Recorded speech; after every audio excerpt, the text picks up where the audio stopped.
Maravilha. O tema da nossa aula hoje, irmãos, é Teologia da Aliança. Ok? Deixa eu escrever aqui no quadro. Teologia da Aliança é o nosso tema. Tema muito importante. Todos nós devemos conhecer acerca desse tema. Teologia da Aliança. Talvez, lendo algumas literaturas, vocês podem encontrar o tema, o título Aliancismo, que se refere à mesma coisa, ou Teologia do Pacto, Teologia Pactual, ok? Nós já vimos algumas aulas, né, acerca da Escritura, vimos acerca de quem Deus é, acerca de quem o homem é, vimos o plano de salvação e o outro lado do plano de salvação. Ok, eu diria que essas são as aulas mais basilares. Agora nós começamos a trazer alguns temas, né? Teremos também os sacramentos que são muito fundamentais para os cristãos, para aqueles que estão ingressando na fé, para aqueles que talvez participarão dos sacramentos, obviamente, né? Serão batizados, depois ceiarão, temas ainda nevrálgicos para a fé cristã. Teologia da Aliança, irmãos, eu diria que o entendimento correto dela vai fazer com que vocês consigam ler a Bíblia e se aprofundar nas verdades bíblicas. Entender a teologia da aliança, entender esse tema é extremamente importante, ok? A Bíblia está recheada dessa palavrinha aliança. Se você ler as Escrituras, pega ali desde Gênesis, você vai ver essa palavrinha aparecendo diversas vezes. E você vai ver ela também aparecendo no Novo Testamento, obviamente línguas diferentes, com a palavrinha diferente da do Antigo Testamento. Ok? Então vamos tentar entender um pouco melhor esse tema, que se torna tão importante. Creio que conseguindo compreender a devocional a partir de amanhã de vocês, creio que vai ser um pouco diferente com esse olhar da aliança. Eu não sei se vocês já ouviram falar de uma disciplina chamada Teologia Bíblica. Teologia Bíblica é aquela disciplina onde nós avaliamos e estudamos os atos de Deus na história canônica, né? Ao longo do cânon, ao longo da história bíblica que foi narrada, registrada, nós podemos ver os atos de Deus. E uma das maneiras de estudarmos a teologia bíblica é a partir da aliança de Deus, né? Como ela se desenrola nas Escrituras, ok? E é interessante porque quando nós falamos de aliança, de pacto, nós estamos falando de um relacionamento. Relacionamento. Deus resolveu fazer um relacionamento com suas criaturas criadas à sua imagem e semelhança. Deus resolveu fazer esse relacionamento. Tá certo? E esse relacionamento nós devemos entender ao longo da história, da narrativa bíblica, nós devemos entender que ele é progressivo, ok? Essa aliança, ela se dá de maneira progressiva e contínua. Guardem essas duas palavras, progressividade e continuidade. A aliança de Deus vai sendo revelada, trazida para o seu povo de maneira progressiva. Em que sentido? Ela vai ficando cada vez mais clara e ampla, e o entendimento dela vai, vamos dizer assim, se consumando por completo, vai sendo apresentado por completo, e ela também é contínua no sentido de que há uma só aliança, ok? Não existem várias alianças. Talvez vocês já tenham ouvido falar de uma visão teológica chamada dispensacionalismo, né, que entende que a Bíblia ela foi escrita, a história das Escrituras ela é escrita, registrada e se dá através de várias dispensações separadas, né? Como se Deus fizesse assim, ele fez um plano, o plano não deu certo, apaga o que foi feito, vamos fazer um novo plano, nova dispensação. Não deu certo, apaga o plano, vamos fazer um novo plano. E assim a história vai sendo narrada em várias dispensações que não tem uma certa continuidade. Então nós entendemos que há uma só aliança de Deus com o seu povo e ela é contínua, ok? Dito essas coisas, irmãos, eu diria que a palavrinha aliança, ela aparece diversas vezes e é importante creio eu, nós entendemos um pouquinho do seu significado. A palavrinha aliança, nas Escrituras do Antigo Testamento, ela pode significar duas coisas. Por que duas coisas? Permitam-me explicar. No Antigo Testamento você vai ver a palavra que é traduzida para aliança na nossa Bíblia em português, que ela tem uma escrita que pode partir de duas raízes diferentes. E deixa eu explicar o porquê para vocês. Eu acho que esse é o momento na escola bíblica dominical. A língua hebraica, no original, e assim são os textos hebraicos das Escrituras, os manuscritos, a maioria deles, a língua hebraica ela era escrita apenas com consoantes, não tinha vogais. Entende? Então você tem a palavra hebraica, ela pode ser tanto a palavra berit, né? E a gente geralmente lida com a palavra hebraica aliança dessa maneira, como sendo berit, ou podia ser, por exemplo, berito, ou beritu, ok? E por que isso? Porque como não tinha vogais, eles sabiam, porque eles pronunciavam, tinha toda a tradição oral. Mas depois que nós lidamos só com o manuscrito, a gente fica na dúvida, né? É o berit, qual seria o som de uma vogal aqui junto com essas consoantes, né? Então tem essas dificuldades às vezes para se interpretar o texto, né? E a palavra em aliança tem essa questãozinha. Depois foi que surgiram sinais massoréticos, que são sinais que trazem o som de vogais, para que nós leiamos então o texto hebraico com mais tranquilidade, tá certo? Então a palavra berit, ela pode ser originada da palavra bará, ok? Bará, o verbo bará, significa cortar ao meio, ok? E por que faz todo sentido a palavra aliança como sendo originada do verbo bará? Porque cortar remete a algo que acontecia no tempo antigo para quando era feita uma aliança. Quando era feita uma aliança, inclusive a aliança que Deus faz com o seu povo, tem essa característica. Uma aliança era algo tão sério, o pacto era algo tão sério, que um animal era morto e era cortado ao meio, ok? E as duas partes envolvidas na aliança passavam entre as partes cortadas do animal, ou ainda que não passassem, estava lá o animal e representava o seguinte, aquele animal cortado. Quem não cumprir a sua parte na aliança, morrerá como este animal. Entende? Era uma representação do que aconteceria caso alguém descumprisse sua parte na aliança. Então faz todo sentido. Mas também pode ser originária do verbo berito, ou beritu, ok? Que significa ligar, atar. E também tem a lógica, essa ideia. Quando você faz uma aliança, você está atado, você está ligado a uma outra parte com quem você tem uma aliança. Entende? Vocês agora fazem parte de uma mesma aliança, vocês têm um contrato, vocês têm um compromisso. Então essa é a ideia da palavra aliança. Tanto um verbo como o outro trazem a ideia de compromisso para a gente. Okay? Então aliança, irmãos, é um relacionamento de compromisso, que envolve inclusive morte, se não houver cumprimento, e essas partes elas estão atadas, essas partes elas estão ligadas uma à outra. Ok? Quando você vê a palavra aliança na sua Bíblia no Antigo Testamento, ela é a palavra traduzida dessa palavra berit. Ok? Aliança, irmãos, é um acordo mútuo, voluntário ou imposto por uma das partes para outra, que é o que a gente chama de uma aliança unilateral. E no caso com Deus, a aliança que Deus fez, ela é unilateral. Em que sentido ela é unilateral? Foi Deus quem estabeleceu os termos. Nós participamos da aliança? Sim, somos participantes. Mas quem estabeleceu o termo? Aquele que é perfeito. Ele estabeleceu os termos da aliança. Por isso nós chamamos de uma aliança unilateral. Tá certo? No Novo Testamento você vai ver a palavrinha diateque, né, que vai significar também uma disposição, um arranjo, um testamento. Para trazer essa ideia da aliança também.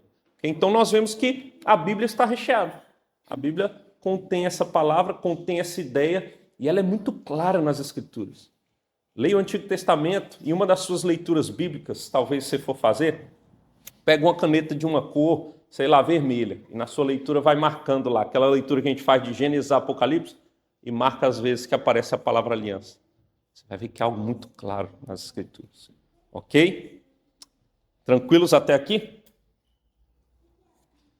Agora paremos para pensar. Deus trata tanto de aliança e faz todo sentido nós olharmos para as Escrituras e vermos que é um tema central. É um tema central. Só existe história da redenção. Toda a Bíblia, ela nos traz, tem como tema central uma mensagem que é justamente Deus restabelecendo a aliança com o seu povo, né? Restabelecendo o relacionamento. A Bíblia traz essa mensagem. Um povo que não deveria ter mais um relacionamento com Deus, nós vamos falar disso agorinha, mas Deus resolve trazer esse povo para um relacionamento. Essa é a mensagem das Escrituras. E é muito importante nós compreendermos essa verdade nas Escrituras, ok? As alianças, então, irmãos, e aqui eu gostaria que vocês prestassem muita atenção, que vai fazer toda a diferença para vocês olharem para as Escrituras como um todo. A aliança de Deus, ela é dividida em algumas partes. Nós já vimos aqui, e eu até vou recapitular com vocês, uma primeira aliança ou pacto. Quando eu estiver falando de aliança, eu também estou falando de pacto. Vou até colocar aqui, teologia da aliança, ou teologia do pacto também pode ser, ok? Nós vimos que existem alguns pactos, algumas alianças feitas nas Escrituras, né, que as Escrituras nos apresentam. Nós não vamos ver muitas vezes alguns dos termos que nós usamos, mas teologicamente nós entendemos que algumas alianças são feitas de Deus com o seu povo, né? A primeira aliança que nós vemos não é nem uma aliança de Deus com o seu povo, porque a própria relação de Deus com o seu povo é um reflexo da relação das três pessoas da Trindade. Okay? Deus é um Deus de aliança naturalmente e essencialmente. Ele é um Deus triuno. É um Deus só que subsiste em três pessoas e essas três pessoas estão atadas, ligadas e têm um compromisso mútuo, né? Maravilhoso e perfeito, que nunca foi quebrado e jamais será quebrado. Ok? E a Trindade, as três pessoas da Trindade fizeram um pacto na eternidade, que diz respeito ao desejo do Pai, à vontade do Pai de enviar seu Filho para redimir o povo. Quem lembra aí como nós chamamos esse pacto lá na eternidade? Vamos ver se vocês estão bons de memória. Pacto da redenção. Vocês lembram? Pacto da redenção. Alguns livros vão trazer esse nome, para esse pacto feito entre a Trindade, né? De maneira mais clara, entre o Pai e o Filho, onde o Filho viria para salvar o povo. E esse pacto foi feito desde a eternidade. Lembra? Antes que o mundo houvesse, sabendo que eles criariam seres à sua imagem e semelhança e os seus seres cairiam, Deus então resolve fazer um pacto onde o filho viria para salvar um povo específico. Esse pacto nós chamamos de pacto da redenção. Textos mostram que ele foi feito na eternidade. Ok? Nós temos também o chamado pacto de obras. Vocês lembram do pacto de obras? Nós falamos rapidamente dele na aula sobre o homem. Pacto de obras, ou pacto da criação, tá? Vocês vão ver também algumas literaturas chamando esse pacto de pacto da criação. E que pacto foi esse? Aqui eu gostaria que vocês prestassem muita atenção, né? Eu vou explicar um pouco desse pacto. Antes mesmo de entrar nesse pacto, permita-me também colocar para vocês aqui um terceiro pacto, que aqui é para vocês só saberem que pactos, que alianças nós vemos nas Escrituras. É o pacto da graça, o pacto de graça, ok? Pacto de graça. Então esses são os três pactos. Pacto feito entre a Trindade, tá? Onde o Pai viria para morrer pelo seu povo. Pacto de obras. Quem lembra quem foi feito esse pacto? Com Adão e Eva, exatamente. Lá no Éden, na criação, é um pacto feito antes da queda, pré-queda. E temos então o pacto da graça, que é feito então, estabelecido para os seus eleitos, para o seu povo. Fomos redimidos. Ok? Tranquilos até aqui? Vocês lembram de terem visto todos esses pactos, né? Agora, no que diz respeito ao pacto de Deus com o homem, é interessante avaliarmos algo, né? O pacto, todo pacto, ele é feito entre duas partes, minimamente, duas partes, né? Então, há duas partes que são envolvidas num pacto, numa aliança. Essa é a primeira característica de uma aliança. Uma segunda característica é a condição estabelecida, né? Condição. Então, tem condicionais. É um contrato mesmo escrito e tem lá as condições do pacto. E você vê que Deus trabalha assim também. Deus é um Deus pactual e ele trabalha dessa maneira. Nos pactos de Deus com o homem existem promessas feitas por Deus em caso de obediência, e há também ameaça por causa da transgressão. Entenda que ameaça como juízo. É uma justa ameaça e ela será cumprida caso o homem quebre a aliança. Haja um rompimento, uma ruptura desta aliança, das condições dessa aliança. Ok? Então essas são as condições para que se haja um pacto. Tá? O pacto da criação, o pacto da obra, ele foi feito quando, irmãos? Foi feito pré-queda lá no Éden. Ok? E aqui eu vou anotar para vocês começarem a entender. Vou tentar deixar bem claro aqui com o desenho. Está todo mundo enxergando aí bem o quadro?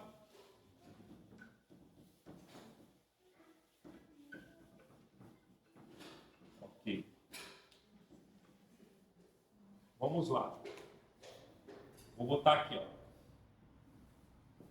Pacto da redenção. Tá tranquilo, né? Todo mundo vai saber que isso aqui é pacto da redenção, né? O pacto da redenção ele foi feito na eternidade. Né? Na eternidade. Antes que o mundo tivesse sido criado, o pacto foi feito.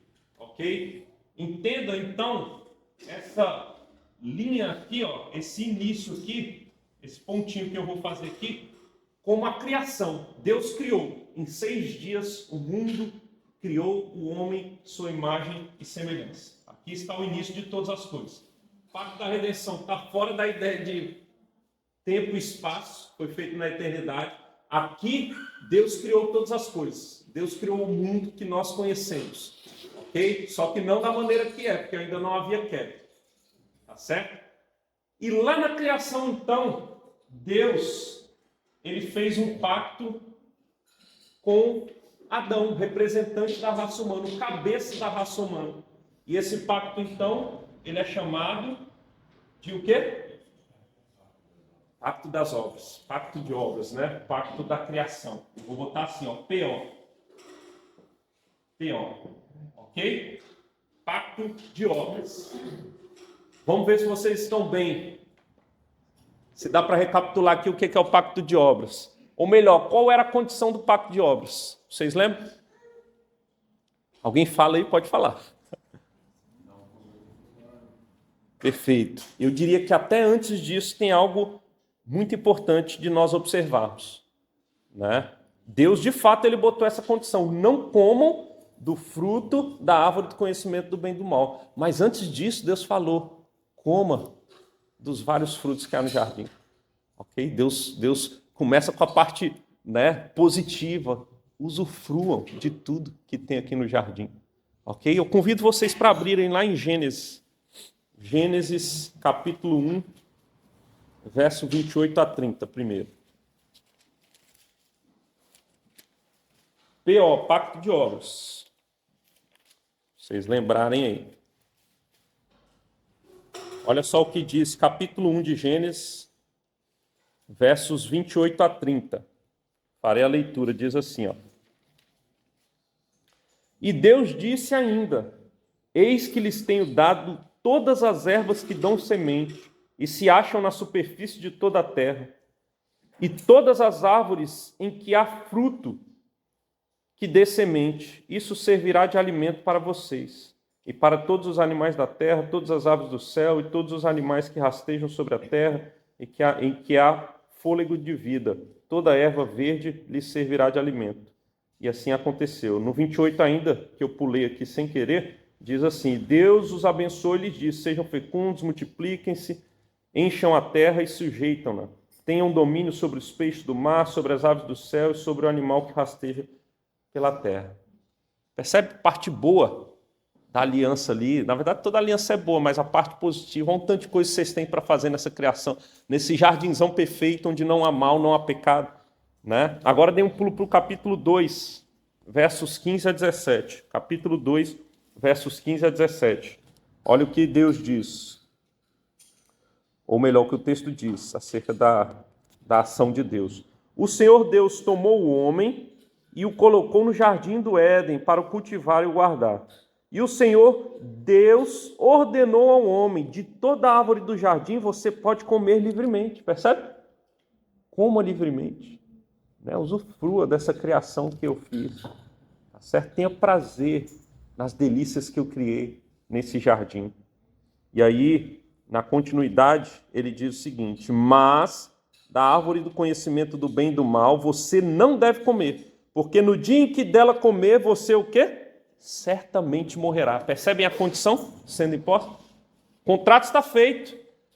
Você não vai ver aqui a palavra aliança aparecendo, mas você vê tudo o que faz parte de uma aliança acontecendo aqui. Duas partes envolvidas, uma condição, promessa pelas bênçãos, né? Coma, viva, abunde de alegria a sua vida. Basta obedecer. Mas se você desobedecer, no dia que isso acontecer, certamente você morrerá. E vem a ameaça pela transgressão. Vocês percebem que uma aliança, claro, foi feita uma aliança. Por mais que você não veja, neste caso aqui, a palavrinha aliança, foi feita uma aliança de Deus com o representante da raça humana, Adão. Ok? Essa é o pacto de obras. E nós já falamos o porquê que o nome dela nós chamamos de pacto de obras. Por quê? Porque dependia das obras de Adão. Obedeça, Adão, e você viverá. Desobedeça e você morrerá. É isso que nós chamamos de livre-arbítrio, a capacidade de escolher entre o bem e o mal. Só Adão tinha livre-arbítrio. Lembra da aula sobre o homem? Nós não temos mais livre-arbítrio, nós por nós mesmos, porque nós sempre escolhemos o mal. O nosso desejo é mal. O que nós fazemos diante de Deus é mal. Adão ele podia escolher entre o bem e o mal. E até então ele vinha escolhendo só o bem, até que ele escolheu o mal. Ok? Mas este pacto é o pacto de obras. Deu para entender, então, o que vem a ser o pacto de obras? O pacto das obras, o pacto da criação?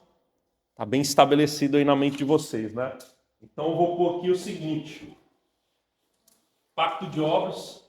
Não dá para a gente saber qual foi o dia que Adão caiu, né? Se ele viveu um tempinho ali ainda bem com Deus, cumprindo os termos da aliança, mas em algum momento ele caiu. Então põe aqui, ó, criação, e aí você vai ter, eu vou pôr a setinha para baixo aqui para representar a queda, ok? Aqui houve a queda, aqui houve uma ruptura na história, ok? Houve uma grande ruptura. A aliança que Deus fez com o homem, ela foi quebrada. E agora, o que acontece? O pacto de obras foi quebrado. Deus poderia ter acabado com tudo ali. Deus poderia ter acabado. Mas é interessante, irmãos, que logo em Gênesis 3,15 nós vemos algo acontecendo maravilhoso. Que nós entendemos que ali já começa a ser estabelecido o que nós vamos chamar de pacto. Perdão, irmãos. Pacto da graça. Ok? Pacto da graça. Aqui, ó. A queda ela acontece. E assim que a queda acontece, Deus ele resolve estabelecer o que nós chamamos de pacto da graça. Então, PG não são pequenos grupos feitos lá depois do Éden, ok? Não são pequenos grupos, mas pacto da graça. Deus estabeleceu um pacto gracioso. Louvado seja Deus. E esse pacto gracioso, ele foi estabelecido ali já com Adão e a sua descendência, com Eva e a descendência de Eva. Ali foram feitas, então, duas sementes, ou duas descendências foram estabelecidas. A descendência da serpente e a descendência da mulher. Ele fala até de uma inimizade entre essas duas descendências. A descendência da mulher, que são os salvos, estão num pacto de graça com Deus. A descendência da serpente continua debaixo do pacto de obras que foi quebrado. Toda a raça humana, irmãos, entenda bem, está debaixo de um pacto com Deus. E esse pacto foi quebrado. E a transgressão vai levar com que Deus cumpra o que ele disse sobre a quebra do pacto. Sabe aquela pessoa que se diz ateia? Aquele cara que se diz ateu? Ele está em pacto com Deus. Ele tem um pacto com Deus. E ele quebrou esse pacto. Ele quebrou esse pacto. E ele vai pagar porque ele quebrou. Lembra da ameaça pela transgressão? Sabe aquela pessoa que agora está talvez andando no parque e não quer saber de Deus? Ou aquele que está dormindo e não quer saber de Deus? Isso aqui não estou dizendo que quem está dormindo não quer saber de Deus. Mas aquele que está dormindo e não quer saber de Deus, aquele que, sei lá, está fazendo qualquer outra coisa, mas ele não está pensando em Deus, ele não tem uma aliança com Deus graciosa, ele está debaixo do pacto de obras. Okay? Mas com a descendência da mulher, e graças a Deus eu creio que todos nós aqui, eu espero que todos nós façamos parte dessa descendência, nós temos agora um pacto de graça. Por que é de graça, irmãos? Por que esse nome, pacto de graça? Porque nós merecíamos a condenação. Deus resolveu manter e restaurar o relacionamento que foi quebrado. Gratuitamente, graciosamente. Isso é pacto de graça. Graça é um favor imerecido. Graça é algo que nós não merecíamos. O que nós merecíamos era pagar pela nossa transgressão. Mas ele então restabeleceu aquele mesmo pacto. Percebe a continuidade? Não é um pacto novo. Não é um pacto novo. Ele restaura aquele pacto. E nós chamamos então de pacto da graça. Tranquilos? É feito então esse pacto com Adão. É feito com Adão por quê, irmãos? Porque Adão merecia morrer. Mas Deus foi misericordioso não dando o que ele merecia e foi gracioso dando o que ele não merecia, que foi a vida. Deus permitiu que ele vivesse, cobriu ele com peles de animais, né, e permitiu que ele voltasse a se relacionar. E a descendência, então, nós vemos as duas descendências. Adão e Eva, eles têm 2 filhos. Famosa a história dos 2 filhos, né? Lógico que eles tiveram muitos outros filhos, mas os 2 filhos famosos, os primeiros, Caim e Abel.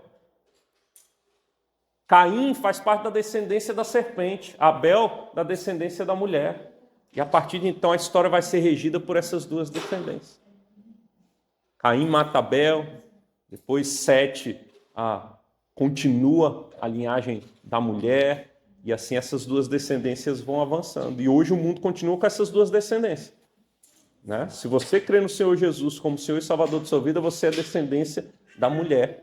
Você é amigo de Deus. Se você não crê, você faz parte da descendência da serpente. E será condenado junto com a serpente, que é Satanás. Ok? Para toda a eternidade. Tranquilos? Então aqui foi estabelecido o pacto de graça, já com Adão. Alguma dúvida até aqui? Está tranquilo? Está tranquilo? Pode. Gênesis 1:28 ali está valendo ainda o pacto? Não entendi. Gênesis 1:28 fala multiplicar e encher a terra. Sim, ali a gente entende que faz parte do que nós chamamos dos pactos criacionais, né? Ou dos mandatos criacionais de Deus, né? Os mandatos criacionais são um mandato social, né? Um mandato espiritual e tem também o mandato cultural, né? Que é o mandato espiritual, é a nossa relação com Deus, ela continua valendo, foi quebrada, mas Deus graciosamente restabelece, e nós temos agora esse mandato de nos relacionarmos com Deus corretamente, e a gente sabe que é por meio de Cristo, né? O mandato social continua acontecendo, nós devemos continuar multiplicando, né? Inclusive temos filhos, isso faz parte, é importante, por isso que nós cristãos cremos que é um mandato de Deus para nós, né? Termos filhos, multiplicarmos, criarmos no caminho do Senhor. Eu diria que ele se estende, porque nós agora temos filhos espirituais também. Com a pregação do Evangelho, nós podemos ter muitos filhos espirituais, por assim dizer. Entende? E o pacto cultural é continuar trabalhando, criando nessa terra para a glória de Deus, né? Para a glória de Deus. Então, tudo que a gente faz, nossas ações, tudo aquilo que a gente coloca a mão, a gente deve fazer para a glória de Deus, faz parte do mandato cultural, tá certo? Ontem foi dia do advogado, né?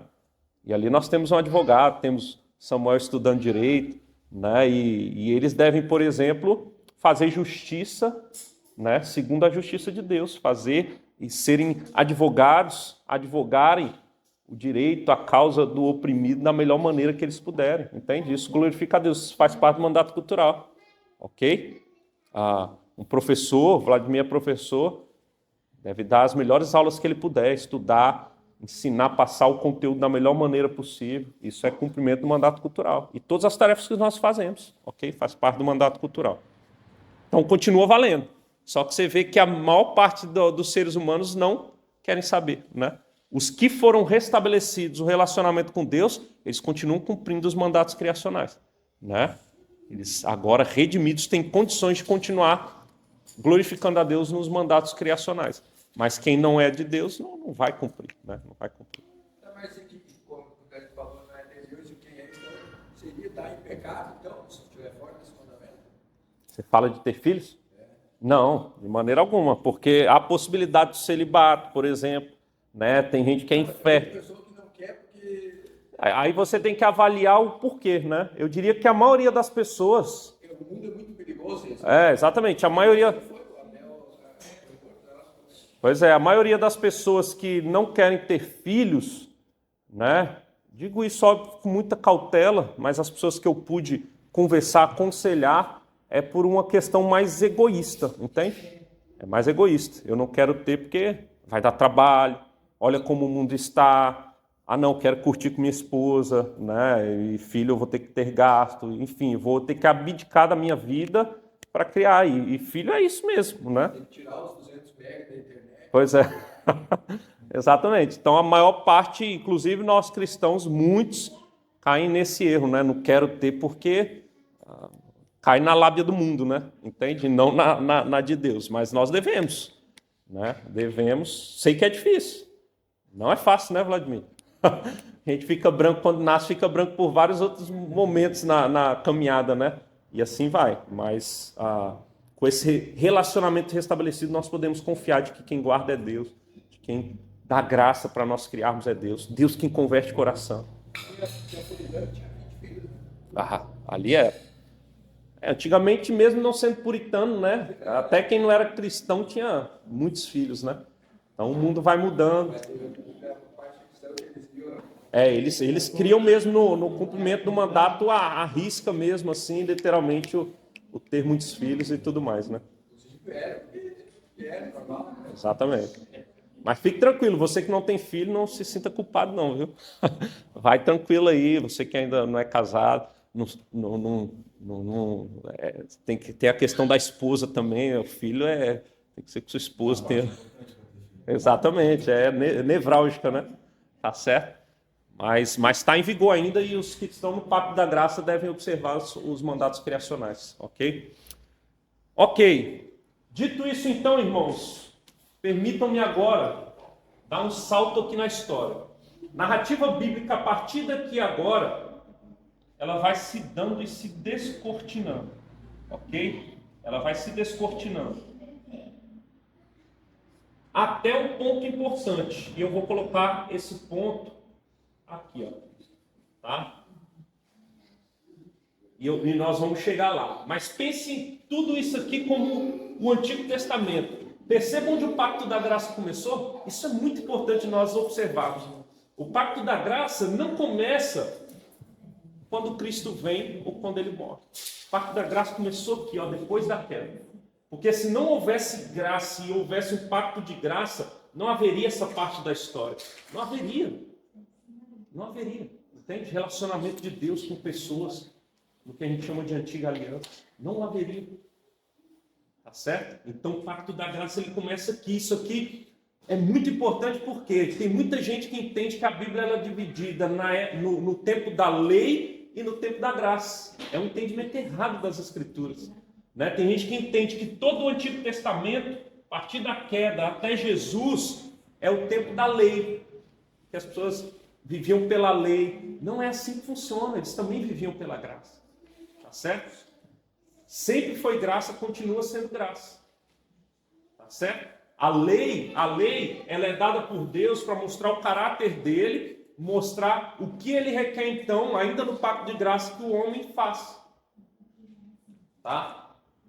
E eu diria, já adianta aqui, uma parte importante da nossa aula aponta também para a necessidade de um Salvador. Ok? Mas a lei, as pessoas não eram salvas pela lei a partir de Cristo, salvos pela graça. Não, sempre foi graça.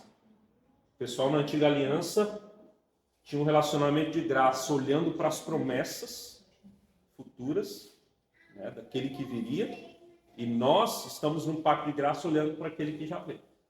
Certo? Isso é muito importante entender. Entender isso aqui já vai fazer que você olhe para a Escritura de uma maneira diferente. Fale, Danúbio. Se a gente considerar, né, antes do Antigo Testamento era pela lei, então a gente automaticamente tem que dizer que todos foram condenados. Perfeito, perfeito. Seria o raciocínio lógico. Seria o silogismo, né, lógico, o pensamento mais lógico de se ter, né? Ninguém seria salvo. Quem cumpriu a lei perfeitamente? Entende? Ninguém seria salvo. Sempre foi por graça. Tá certo. Abraão creu. Perfeito? Abraão creu isso e lhe foi imputado para a justiça. Entende? Abraão creu em Deus. É o pai da fé por quê? Porque ele creu. Entende? A circuncisão era o selo da fé. Era o selo da fé. Entende? Então sempre foi por fé, irmãos. A salvação, nesse pacto de graça, sempre foi pela fé. Pela fé. O que eles faziam, os sacrifícios e tudo que Deus queria que eles fizessem, que eles faziam, não era para a salvação. Era uma evidência de que eles criam nas promessas de Deus. Entende? E continua sendo assim. O que nós fazemos para Deus é evidência de que cremos. É a fé sendo evidenciada. Inclusive, a fé sem obras é uma fé morta. É justamente nesse sentido. Se você diz que tem fé, mas isso não transforma a sua vida, não tem práticas que agradam a Deus na sua vida, essa fé não é verdadeira. Tá certo? Mas permitam-me aqui dar uma caminhada, e olha só que interessante. Nesse pacto que Deus estabeleceu, o pacto de graça, nós vemos algumas etapas no que nós chamamos de Antigo Testamento, ou Antiga Aliança. Ok? Nós temos algumas etapas. Nós vemos que Deus, em um dado momento, ele resolve fazer uma aliança com Noé. Lembra? A terra estava extremamente em caos, a maldade tomou conta do mundo, Deus resolve meio que começar de novo. Entendam quando eu falo meio que começar de novo, no sentido de que a raça humana ia ser extinta e ia ficar só uma família que foi agraciada por Deus e recebeu graça de Deus, que foi a família de Noé. Ok? Então Deus faz isso. Né? Todos morrem com o dilúvio e a família de Noé fica viva e Deus faz uma aliança com Noé. Tá certo? Então foi feita a aliança aqui com Adão, já nesse pacto de graça. Depois nós vemos sendo feita com Noé, tá certo? Foi feita uma promessa e na promessa de Deus, nessa aliança, Deus disse que nunca mais destruiria a raça humana com dilúvio, né? Se vocês depois abrirem Gênesis 6, 18 a 22 e Gênesis 9, de 8 a 17, foi feito até um sinal da aliança de Deus, que é o arco-íris. Né? Esses movimentos aí, LGBT, sei lá das quantas, tenta roubar o símbolo do arco-íris, né? Inclusive, se você quiser usar uma camisa com arco-íris e tudo mais, você pode. Você não tem que olhar para o arco-íris e falar, meu Deus do céu, né? Misericórdia. Não, é o sinal do pacto de Deus feito com Noé, de que ele não mais destruiria com dilúvio. Quando você olhar para um arco-íris, não pense assim, está tendo uma parada gay por aí. Não é isso não, irmãos, né? Roubaram o símbolo, mas esse é o símbolo da aliança de Deus com o seu povo, tá certo? Símbolo de Deus com o seu povo. Símbolo de Deus, da aliança de Deus. Ele mesmo disse, nunca mais destruirei. E aí o símbolo para confirmar isso é o arco-íris, né? Que surge inclusive nos dias de chuva, né? Mas dilúvio não vai acontecer. Por mais que tenham temporais aí, não é como dilúvio, nem chega perto. Ok? A raça humana então foi extinta, ficou a família de Noé.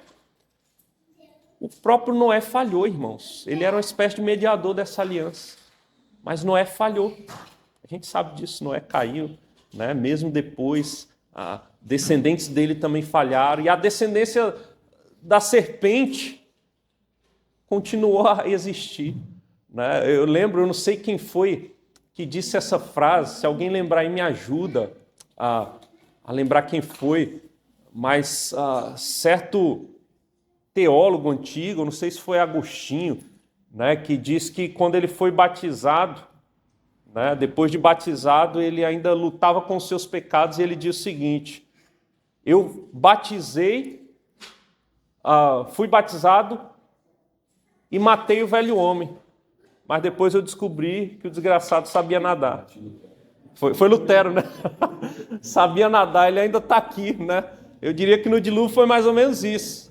Afogamos a descendência da serpente, mas parece que ela sabia nadar, que ela continuou, né? E depois que Noé, junto com sua família, as águas baixas descem da arca, o pecado ainda está ali, irmãos, entende? Ele mesmo falha, descendentes seus falham, e a descendência da serpente continua, ok? Deus faz, então, posteriormente, um novo pacto. Entenda a palavra novo quando eu digo, não é como dispensacionalista, esqueceu tudo e agora temos um novo pacto. Mas ele renova o seu pacto, é uma renovação, ele faz então com Abraão. Nós vemos um pacto feito com Abraão, né? Ainda com o nome de Abrão, mas foi feito pacto com Abraão, ok? Você vai ver isso em Gênesis 15, de 9 a 21. E foi feita também uma promessa a Abraão. Qual era a promessa? Uma promessa de uma terra. Vai para a terra que eu te mostrarei. Você será pai de uma grande nação e vocês vão para essa terra que eu vou mostrar para você. Ok? Vai para lá. Então foi feita uma promessa de terra. Lembra do jardim perdido? Era uma terra. Era um lugar maravilhoso, onde a presença de Deus estava, não havia pecado. O homem foi expulso do jardim. Deus então recupera o relacionamento e agora ele está fazendo uma promessa de uma nova terra. Terra perdida é prometida, né? O que acontece, irmãos? Abraão cumpriu todos os termos da aliança? A gente sabe que não. Abraão também falhou, né? Seus descendentes também falharam, grande parte. Quando eu falo isso, quer dizer que eles perderam o pacto da graça ou saíram do relacionamento com Deus? Não, lembra que é graça e por graça eles continuaram no relacionamento com Deus, mas ele falhou na sua parte que cabia da aliança, ele falhou. Então Deus resolve renovar a sua aliança, e à medida que ele vai renovando, ele vai trazendo um escopo maior da sua aliança com o seu povo, ok? Ele faz então com Moisés. Vocês estão conseguindo enxergar? Moisés é estabelecido então, e você vai ver isso em Êxodo, do capítulo 19 ao capítulo 24, você vai ver Deus fazendo uma aliança com Moisés, chamando Moisés, fazendo uma aliança, ele sendo mediador para libertar o seu povo do Egito e viver agora debaixo da lei.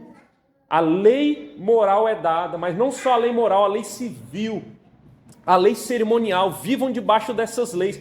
Vocês percebem o escopo agora aumentando das exigências de Deus? Por isso que vai do capítulo 19 ao capítulo 24, leis de Deus sendo dadas ao seu povo. Cumpram a parte de vocês da aliança, ok? Prometeu também para Moisés, não só terra, mas paz e prosperidade. Vocês vão para uma terra e lá, essa terra ela mana leite e mel. Vocês terão paz e prosperidade. Observem a parte que cabe a vocês da aliança. E a promessa é terra, paz e prosperidade. Se vocês cumprirem a parte de vocês, é isso que vocês terão. O que acontece, irmãos? Tanto com Moisés como com o povo de Israel. Não cumprem a sua parte da aliança. Falham também. Era para ter terra, paz e prosperidade se obedecesse. Mas o que acontece? Eles falham. Então há guerras, a ruptura dessa aliança e muitos problemas são trazidos. Ok? Eles não cumprem. Então Deus renova mais uma vez no que a gente chama de Antigo Testamento, Antiga Aliança. Com quem Deus faz essa nova parte da aliança? Quem lembra? Davi, irmãos. Davi. Deus faz uma aliança com Davi. Agora Davi é uma espécie de mediador. Você vai ver essa aliança sendo feita lá no segundo livro de Samuel, capítulo 7, de 5 a 16. Você vai ver no primeiro livro dos Reis, capítulo 4, de 20 a 21, capítulo 5, de 3 a 4, no Salmo 89, Salmo 132, Deus fez uma aliança com Davi, como mediador do povo de Israel agora também. Ok? E eu não preciso, e vocês não precisam esquentar a mente de vocês, aí, a cuca de vocês, para descobrirem o que aconteceu. Davi cumpriu os termos da aliança, irmãos? Não cumpriu. Lógico que Deus foi gracioso, manteve relacionamento com Davi, com o seu povo. Né? Davi é inclusive chamado de homem segundo o coração de Deus, mas caiu feio algumas vezes. O povo de Israel caiu, sempre fazendo ídolos. Né? Tem todo aquele ciclo do povo de Israel desde sempre. Né? Adora a Deus, a prosperidade de Deus vem, o povo então se envereda em idolatrias, em se desviar dos caminhos do Senhor, esquecer a lei de Deus. Deus manda advertência, o povo não se converte, não se arrepende, Deus manda o juízo, o povo cai na miséria, né? Sofrendo a ira de Deus, e aí o povo pede perdão e vira aquele ciclo. Acontece a mesma coisa no tempo de Davi. Tinha sido prometido para Davi, nessa aliança, um reino e paz. O reino já pressupõe terra, já pressupõe um local específico, e esse reino vai ser estabelecido, vai ser um reino de paz. Mas a gente vê as guerras vindo, a própria família de Davi, né? Absalão tentando usurpar o trono, aquela bagunça. Né? E assim continua com Salomão, com a divisão do reino de Israel, a bagunça formada, irmãos. Né? Mas Deus ainda assim sendo gracioso, mantendo relacionamento com o seu povo por graça. Até que chega um momento que é muito importante nós entendermos também, que é o momento do exílio. Por que é importante entender o momento do exílio? Eu vou pôr aqui, ó. Exílio. Por que é importante? Foi um momento muito importante na história, que o exílio foi um castigo de Deus muito marcante, que ele, no exílio, tudo aquilo que foi prometido nessas renovações da aliança de Deus com o seu povo foi perdido de uma vez por todas. A terra prometida foi perdida e eles foram para uma terra estrangeira. A paz foi perdida, a prosperidade foi perdida. Tudo isso que foi prometido nas alianças de Deus com o seu povo, no exílio ficou muito claro e palpável. Olha onde vai dar a infidelidade de vocês. Eles agora estão numa terra estrangeira, sofrendo, longe do templo, longe da presença de Deus, né? Nesse sentido do templo. Lógico que Deus não habita em templos feitos por mãos humanas, nós sabemos. Mas naquele tempo tinha o significado do templo. Eles já não adoram, né, no templo, já não fazem o seu sacrifício no templo. Tudo que Deus prescreveu para que eles fizessem já não pode mais ser feito. Castigo, irmãos, o exílio. Ok? Nós chegamos nesse ponto. E agora? O que acontece? Né? Deus restaura o seu povo do exílio, traz de volta. O povo continua ainda nos altos e baixos, até que chega um momento importantíssimo na história, que nós chamamos de a plenitude dos tempos. Ok? Tudo isso que nós vimos aqui, nós chamamos, eu vou botar assim, ó, AT, Antigo Testamento. Ou você pode chamar de Antiga Aliança. Ok? Não é Alcoólicos Anônimos, não. É Antiga Aliança. O A aqui na nossa aula de hoje, ok? Antiga Aliança, o Antigo Testamento. Tudo isso aqui é o Antigo Testamento. Isso aqui é um resumão do que a gente tem na Bíblia de Gênesis a Malaquias. Tá? Antigo Testamento. Vocês percebem o quadro geral das Escrituras Sagradas? Você pode ter um escopo geral aqui agora. Eu estou enxergando o Antigo Testamento aqui. Lógico que se você lembra as histórias no detalhe, o seu escopo ele é bem amplo no que você está vendo aí na sua mente. Né? E é por isso que a gente deve ler e ler para entender tudo isso aqui, mas nos seus detalhes, que tem muito ensino para nós. Muitas coisas maravilhosas para nós entendermos. Tá? E aqui, a partir daqui então, Cristo vem, irmãos. Cristo vem. E é estabelecido a partir daqui então o que nós chamamos de nova aliança. Nova aliança. É a renovação da aliança. Alguns vão chamar também de aliança da consumação.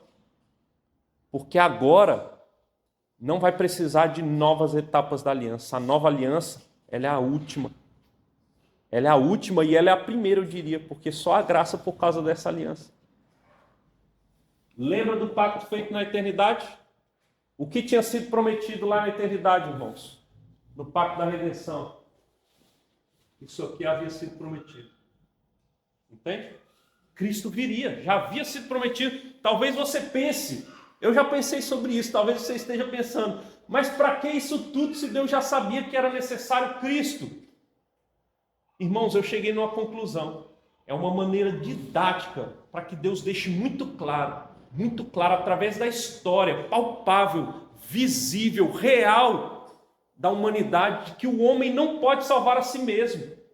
Deus permitiu que a história acontecesse para mostrar na prática. Não é algo simplesmente numa possibilidade. Deus não pulou direto para cá para mostrar na história, na prática, que é impossível para o homem salvar a si mesmo. É impossível para o homem salvar a si mesmo.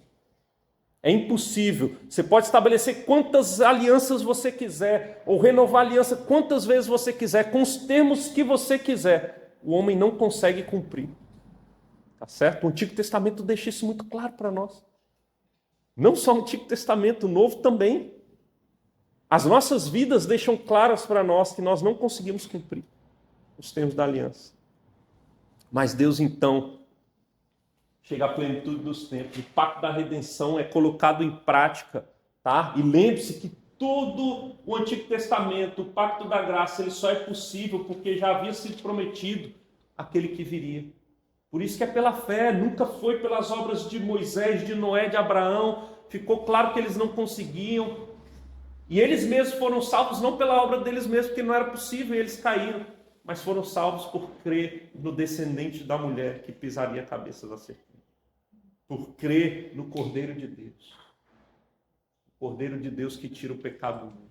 Abram as escrituras aí de vocês em Lucas capítulo 22, verso 20. Lucas capítulo 22, verso 20.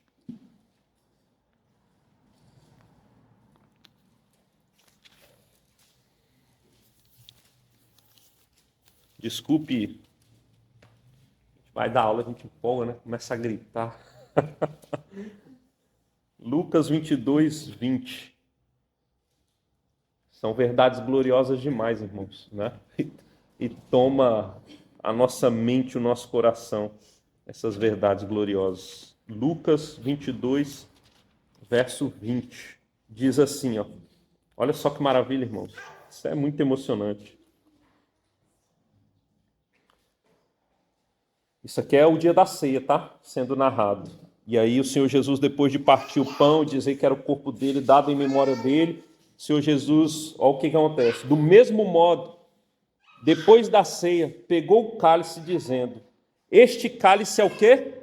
A nova aliança no meu sangue derramado por vocês. Deus está anunciando o início da nova aliança. Que começaria quando, irmãos? Quando o sangue dele fosse derramado na cruz do Calvário. Ali começa a nova aliança, tá? Ali começa a nova aliança.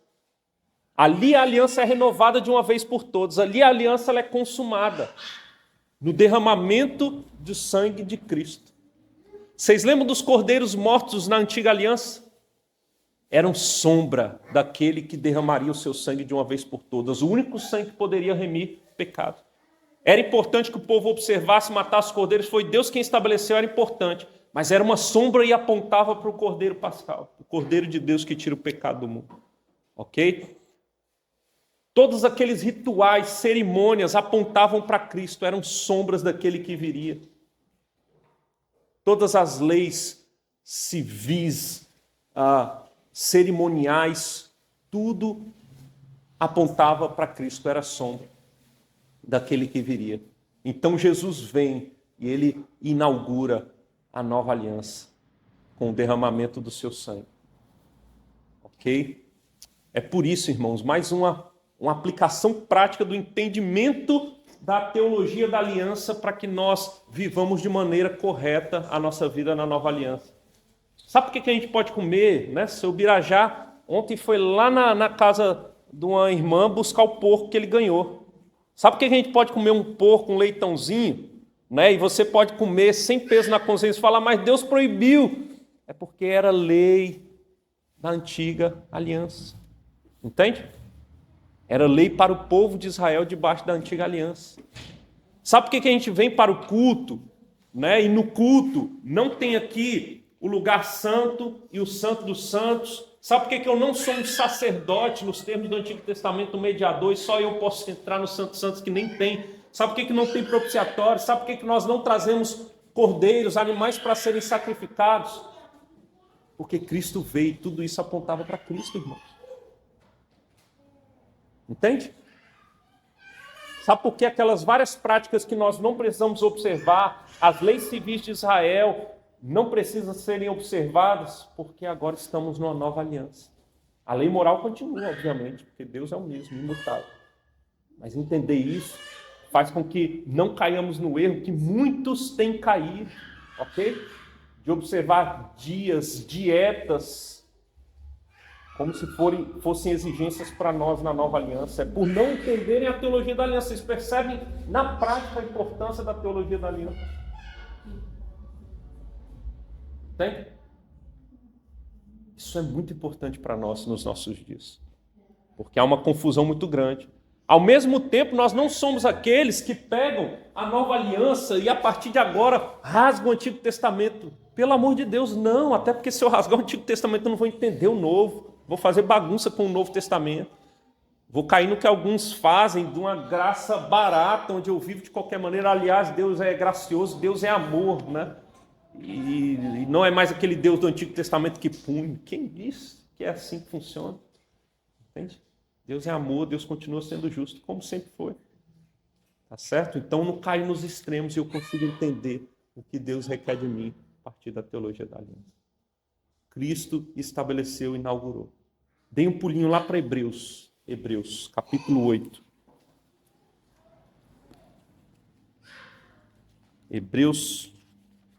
Carta aos Hebreus, não sabemos exatamente quem escreveu, mas foi escrito para cristãos judeus, justamente por não compreenderem muito bem como lidar com essa transição de aliança. A carta de Hebreus é escrita. Olha a importância da carta de Hebreus, para mostrar a ruptura da antiga aliança com a nova, das práticas, né? A ruptura nesse sentido, de práticas, de entendimento, de como lidar na nova aliança com a fé cristã, ok? Como povo de Deus.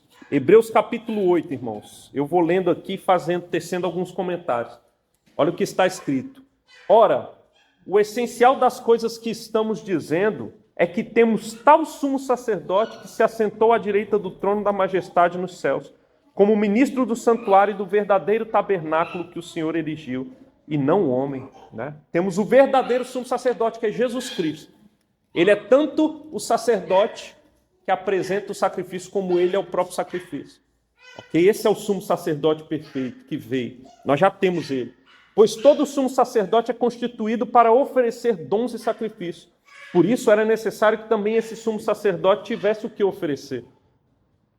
Se ele estivesse na terra, nem mesmo sacerdote seria, visto existirem aqueles que oferecem os dons segundo a lei. Né? Ele não era da tribo de Levi, ele não era um levita. Né? Era da tribo de Levi que eram tirados sacerdotes. Ele era da tribo de Judá, Jesus. Então, segundo a lei, ele nem seria um sacerdote, ok? Mas ele é o sacerdote superior, prometido nos tempos eternos, tá? Estes ministram em figura e sombra das coisas celestiais, assim como Moisés foi divinamente instruído quando estava para construir o tabernáculo. Percebem que os antigos ministros faziam? Ministravam sombras, irmãos, sombra, ok? Sabe o que é uma sombra? Permitam-me fazer uma ilustração aqui do que é uma sombra. Imagine que aqui no nosso corredor, né, tem a parede aqui, está vindo alguém do corredor. Eu ouço os passos e vejo a projeção da sombra ali. Imagina que tivesse luz daqui, que tivesse um pouco mais a luz vindo lá de dentro. Tem uma sombra projetada. E eu, através da sombra, eu posso pensar. Né? Através da sombra, por exemplo, consigo discernir se é o Bira ou se é a Beth. Né? Tem diferença, tamanho de sombra, né? Talvez das vestimentas. Eu posso ver, não, é uma mulher. Não dá nem para falar que a Beth é uma mulher. Ou então é um homem, pela vestimenta, estou vendo ali a sombra, vejo mal. E eu posso errar por ver a sombra, porque estou vendo mais ou menos. Né? E a sombra vai sendo projetada até que sai da parede ali a pessoa. A pessoa sai, eu não preciso mais ficar olhando para a sombra. O real já está diante de mim. Né? O Antigo Testamento é como se fosse essa sombra, e eles olhavam para a sombra daquilo que viria. Nós já temos aquilo a que projetou a sombra, ou que a sombra é projetada por ele. O real já está diante de nós, Cristo veio. As coisas que eram sombras ficaram. Elas apontavam, ok? É isso que o autor de Hebreus quer dizer, quando ele fala que essas coisas eram sombras, ok? Permitam-me continuar. Pois Deus disse, tenha cuidado para fazer tudo de acordo com o modelo que foi mostrado a você no monte. Mas agora, Jesus obteve um ministério tanto mais excelente, quanto é também mediador de superior aliança, instituída com base em superiores promessas. Qual era a promessa feita no Antigo Testamento? Uma terra física, era uma paz nessa terra, nessa existência, e as promessas em Cristo, todas elas são celestiais. O que nos é prometido é a Jerusalém celestial. É uma terra onde não haverá mais pecado. Até corpos glorificados teremos. Tudo é mais excelente em Cristo Jesus. As promessas são maravilhosas, irmãos. Todas aquelas promessas que foram feitas com esses mediadores, né, elas apontavam para algo muito superior, para promessas celestiais. Nós teremos paz, plena paz. Um reino perfeito. Terra próspera que mana coisas que nós nem imaginamos, não é só leite e mel, não. Entende? Lógico que é uma linguagem figurada também que for usar. Vai ser algo maravilhoso e é prometido em Cristo Jesus. E aí ele diz, porque se aquela primeira aliança tivesse sido sem defeito, de maneira alguma estaria sendo buscado lugar para uma segunda aliança, mas ela tinha defeito da parte dos homens, tinha defeito. Ok? Mas agora em Cristo não tem defeito. Cristo não tem defeito. Em Cristo não tem defeito. E de fato, repreendendo-os dias, e aqui é uma profecia de Jeremias, eis aí vem dias, diz o Senhor, e firmarei nova aliança com a casa de Israel e com a casa de Judá. Quando Jeremias escreveu isso, ainda estava em vigor a antiga aliança. Cristo ainda não havia vindo. Ok? E o autor aos Hebreus está lembrando isso. Não segundo a aliança que fiz com seus pais no dia em que os tomei pela mão para os tirar da terra do Egito, pois eles não continuaram a minha aliança, e eu não dei atenção a eles, diz o Senhor, porque esta é a aliança que farei com a casa de Israel. Depois daqueles dias, diz o Senhor, imprimirei as minhas leis na mente deles e as inscreverei sobre o seu coração. E eu serei o seu Deus, e eles serão o meu povo. E não ensinará jamais cada um ao seu próximo, nem cada um ao seu irmão, dizendo, conheça o Senhor, porque todos me conhecerão, todos os que estão na aliança, irmãos, desde o menor até o maior deles. Pois para com as suas iniquidades usarei de misericórdia, e dos seus pecados jamais me lembrarei. Quando ele diz nova aliança, torna antiquada a primeira. Ora, aquilo que se torna antiquado e envelhecido está prestes a desaparecer. Ok? Vocês percebem? A nova aliança, então, é estabelecida em Jesus Cristo. Essas coisas apontavam para ele. Foi estabelecida no Senhor. Toda a história mostra que era só por meio de Cristo. Ele cumpriu todos os termos da aliança. Ele não caiu em um só detalhe. Em um só detalhe. E tendo cumprido toda a aliança, ele foi à cruz. E morreu no lugar de pecadores. E sabe por quê, Emanuel? Que Deus é conosco e nós usufruiremos de todas as promessas celestiais, nós que cremos nele. Não é porque nós cumprimos a aliança, mas porque Jesus cumpriu no nosso lugar. Lembra das promessas que precisava que os termos da aliança fossem cumpridos para que nós usufruíssemos das promessas? Nós não cumprimos, mas Cristo cumpriu no nosso lugar, irmãos. E é por isso que nós usufruiremos. Ele levou a nossa culpa, ele pagou o preço que era para nós pagarmos. A ameaça de transgressão caiu sobre ele que não teve pecado, para que nós recebêssemos todas as promessas feitas que nós não merecíamos. Por isso é graça, e sempre foi por graça. E sempre teve como fundamento o pacto da graça, o que Cristo viria fazer. Sempre.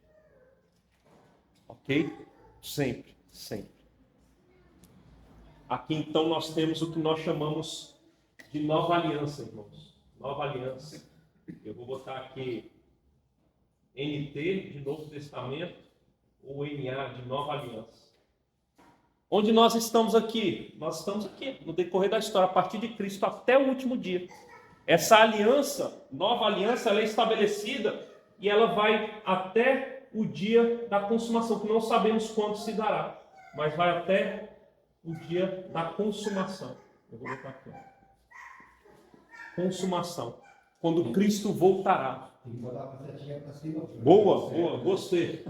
Ah, eu lembrei aqui, eu lembrei porque que eu não coloquei. Eu ia colocar, mas eu lembrei por quê.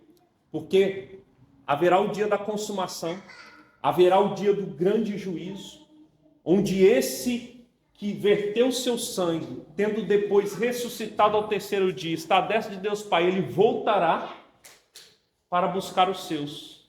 Então é uma setinha para cima para aqueles que estão no pacto de graça, mas a gente não pode esquecer que também tem uma seta para baixo daqueles que continuam debaixo do pacto de obras, que não foram incluídos no pacto da graça.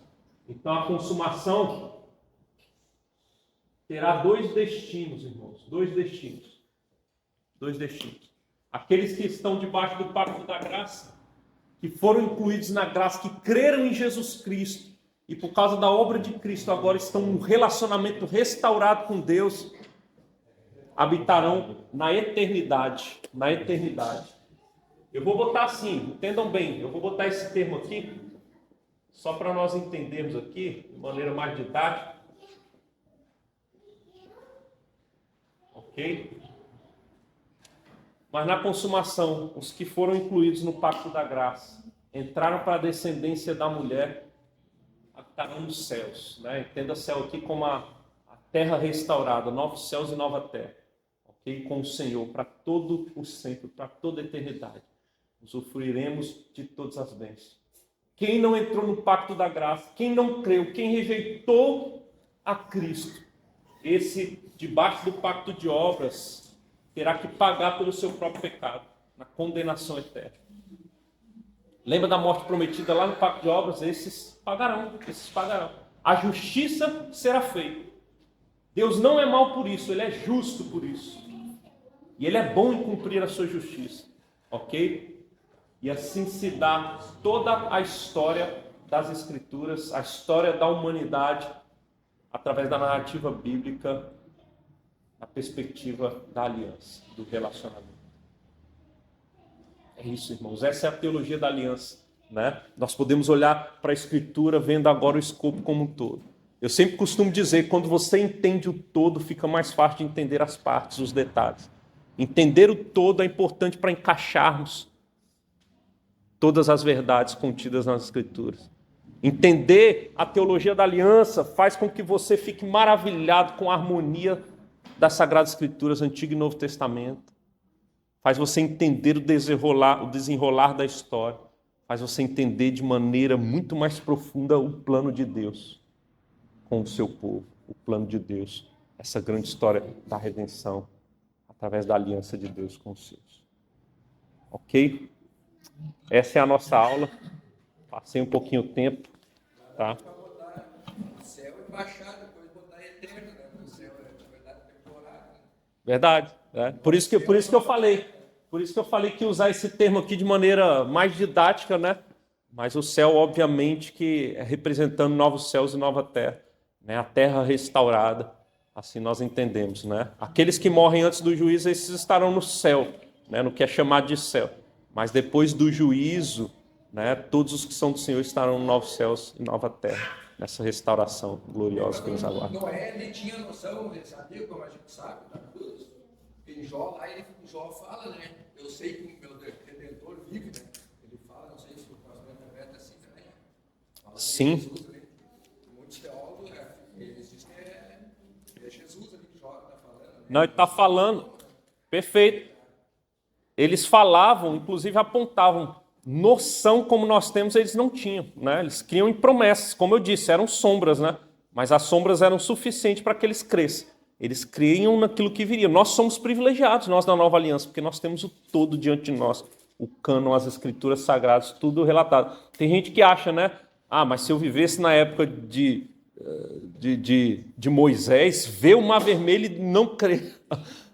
Nós somos privilegiados, nós temos o cânon todo completo, sabemos da história toda e muitos de nós rejeitamos, né? Então nós temos mais privilégio, na verdade, né? Eles não foram mais privilegiados que nós. Estou pensando que Noé foi destruído tudo e o pecado que continuou, né? Porque ele estava pensando, deve pensar, mas foi destruído tudo, dilúvio, o pecado está aqui junto, não sei, provavelmente esse não tinha noção, não sei se ele tinha, como a gente tem, né? Não, como a gente tem, de forma alguma.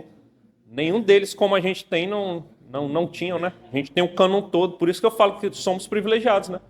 Somos privilegiados. É por isso que a Escritura vai dizer que o menor no reino de Deus é maior do que os que passaram, é nesse sentido, não que é mais valoroso, mas que temos mais privilégio. O reino de Deus ali está falando da nova aliança, né? Da vinda de Cristo. A partir desse momento somos mais privilegiados nesse sentido, porque temos... O questionamento dele para Deus, como sei, tipo, veio o dilúvio, destruiu tudo, e o pecado continuou para ele, sei lá, será que ele não achava que o dilúvio depois ia ser tudo diferente? Não temos relatado, né? Nada, nenhuma fala nesse sentido, não temos, né? Obviamente que ao longo do próprio Antigo Testamento foi ficando cada vez mais claro. Essa revelação progressivamente foi se dando, né? Então foi ficando mais claro do que se tratava, né? Das promessas que foram sendo ampliadas e tudo mais, né? Mas é somente a partir de Cristo, e nós temos o privilégio de vivermos depois das cartas escritas, até mesmo a gente sabe até do fim, a gente sabe das coisas do fim, porque foi escrito para nós e relatado. Então somos privilegiados, né? Por saber o todo que a gente acabou de ver aqui de maneira bem resumidona, né? Ok?